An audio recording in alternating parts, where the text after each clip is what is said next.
So how can you navigate your way and seek support when needed? The first thing to do is acknowledge your emotions. You will feel sad, angry, disappointed, upset, lost, confused, everything that you are feeling. If you have to write it down, write it down. Just acknowledge those emotions.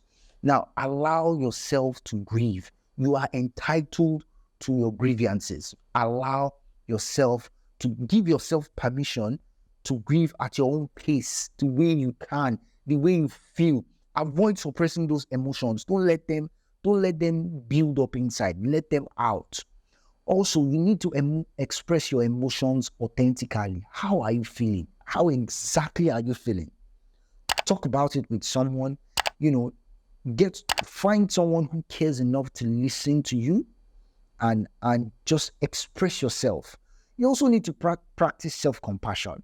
Look, the same way you're going to show compassion to someone who is grieving, you also need to show compassion to yourself just like that. I feel like we kind of forget ourselves when we are grieving, but when other people are grieving, we kind of show them compassion like, yeah. And then you're like, oh my God, I can't imagine what he's feeling. And you're trying to like support the person, be there for the person, help the person, show the person love and compassion. But when it is your turn, you kind of just let go, leave everything, to chance. Now, you also need to engage in self-care. Like, pay attention to yourself. Now you've lost someone. It's devastating. It's not easy. But you need to pay attention to what you're feeling, how you're feeling, what you're feeling, and how it's affecting you, what it's making you do. You need to pay attention to it. You also need to seek professional help. There are people who are specialized in helping you get through stuff like this.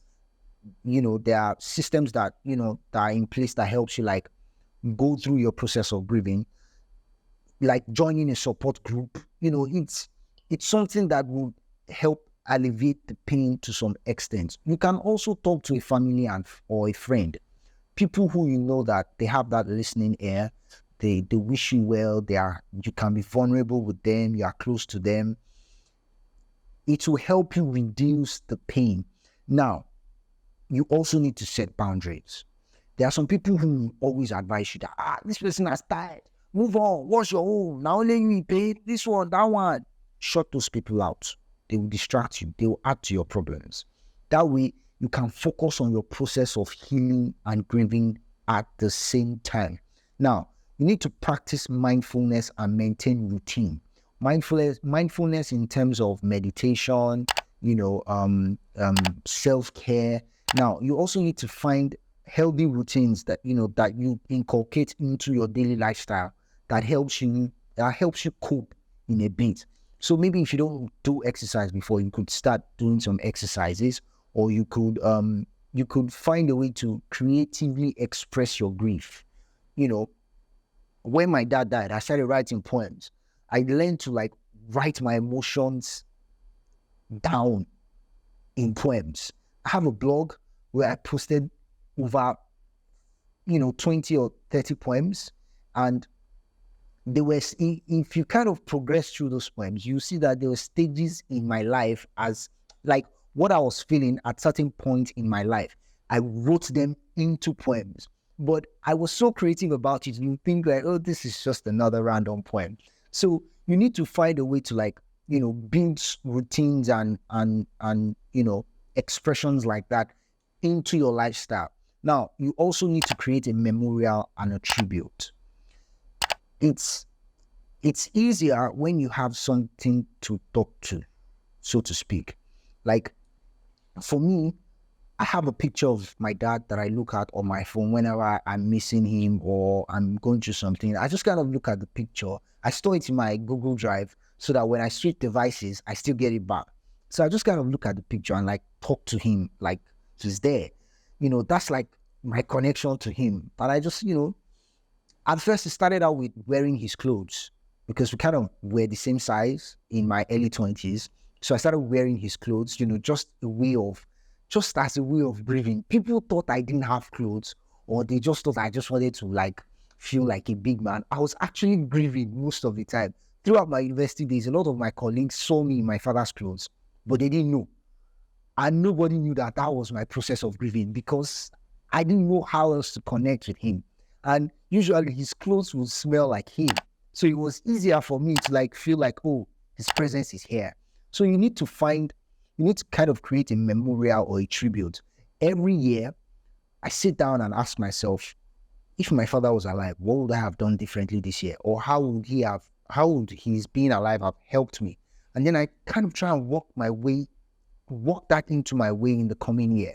It doesn't work all the time, but when it works, it works. So find a way to create a memorial and a tribute for your loved one. Now, remember the progress that you have made so far. What you were feeling yesterday is not what you are feeling today. It's not what you are going to feel tomorrow. So you need to like document your progress and how well you've been healing.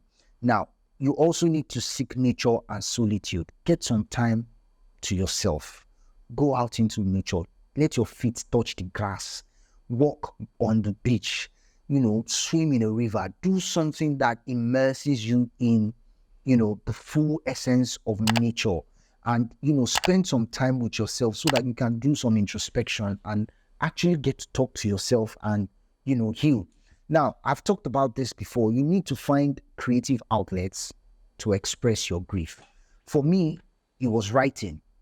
It was writing poems. And then I kind of like used that to like port into other things that, helped me along the line. Now, some people, become musicians from, grief. Like they just find that urge to express themselves by singing. You need to find a creative outlet to express yourself. So it could be drawing, it could be writing, it could be music, it could be gardening, it could be farming, it could be anything that, produces a result creatively.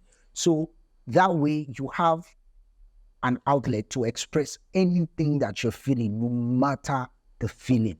Navigating grief and seeking support is a personal journey. There's no right or wrong way to it. You just have to like get to it. So it's not easy. It's never easy, but it's also not impossible. It's very, very, very doable. So now let's talk about how you can redefine your strength in vulnerability. First of all, you need to find honest expressions of emotion. You need to release your emotional burden. You need to connect with others.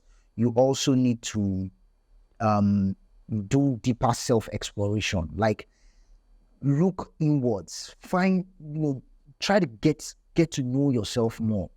Also, you need to acknowledge your pain. Acknowledge the pain. If the pain is there, acknowledge it. Now, give yourself permission to grieve. It is very, very, very important. Don't listen to people who tell you you have to move on, forget about it, go, this, do that one. Baba, give yourself permission to grieve. Accept your imperfections also. Know that, you're not perfect. You're not the prototype or the standard. You're just another human being trying to survive. Accept that imperfections, and it'll help you understand yourself deeper. Now, you need to connect with your inner self. You need to build a connection with your inner man, that voice in your head, that thing in your heart. Also, resilience building is important. Now, vulnerability helps you understand how resilient you can be. You develop a very strong you develop a very strong forte for challenges. When you're vulnerable and your resilience is tested. The more your resilience is tested, the stronger you become. That's just it. Now, you need to learn from your pain. Things that I learned a lot of lessons from my father's death, and I didn't start learning those lessons until I started acknowledging the fact that that pain is there. So look at the connection between that.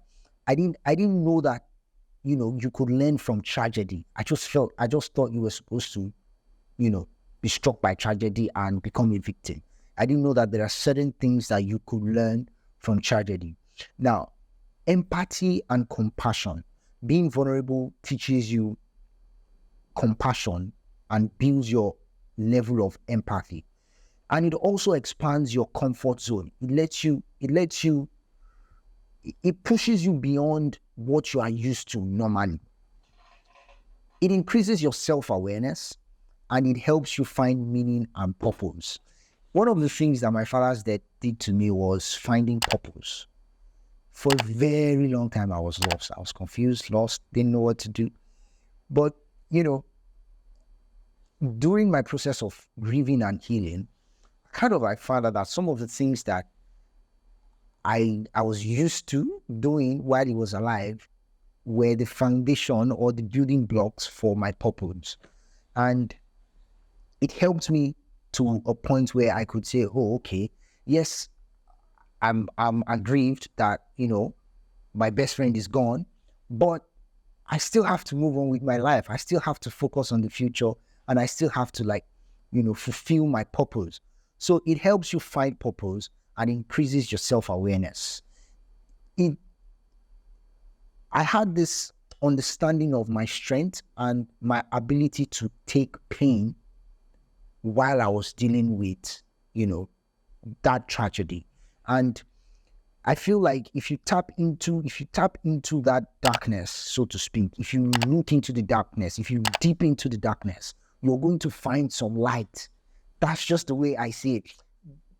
The saying may not make sense, but they always say there's light at the end of the tunnel. So it means that the tunnel is dark, you're going through the darkness, and then there's light at the end. I feel like if you dig deep in the darkness, you're going to find something. And that thing is going to serve as your light. So what is that thing that you're feeling, or how are you feeling, or who is that person that, they passed recently or maybe years ago and you can't seem to get over it? Look, let me tell you the truth. What you're feeling is normal. You're supposed to feel like that. It's standard. You're not wrong, and you're not grieving wrongly. You need to grieve in a way that, it releases the emotional burden. And you also need to learn from that pain. If you're not learning from the pain you're feeling, you're kind of stuck in one place. That's the truth. Because all you're going to do is grieve and turn yourself into a victim. And then before you know it, you'll be stuck in a very vicious cycle of, victimhood. And you feel like, oh, you're the only person that, that is suffering in the world. It's not true. You're not the only one suffering in the world. So thank you very much once again for joining me on this episode. I believe I've been able to help you with some pointers on how to grieve. And don't forget, like, share, and subscribe. It is very, very important for the health of this channel and this video. So leave a comment in the comment section below. Let's know, what you felt while you were grieving. How serious was it? Tell us your experience. Like, share your experience with people. Let's know what you really had to deal with. And don't forget, peace, progress, and prosperity. And always remember, you are not alone. See you on the next one.